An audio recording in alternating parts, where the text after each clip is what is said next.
During America's westward expansion, black residents settled in communities across Montana, some working for the railroad, others employed by the Army, and many cutting out lives as cowboys.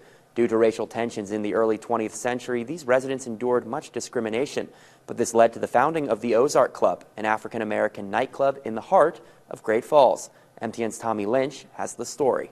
What is now a private parking lot used to be the Ozark Club, a racial barrier-breaking entertainment club back in the day.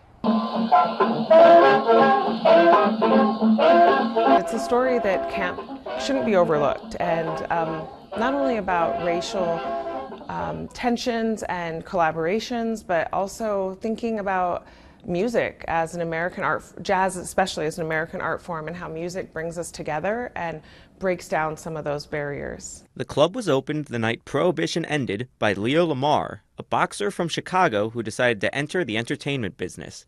He saw an opportunity as the Great Falls population grew and capitalized on it. He saw World War II as an opening because his club had been restricted to a colored club until then, but he quietly turned it into an interracial club where blacks and whites were both welcome. The club was open to all races and was one of the liveliest jazz clubs between the Midwest and the West Coast. However, because it was owned by blacks, its history, like much of the West, was not well preserved when it closed down. Well, it's important to remember the past and to learn from it.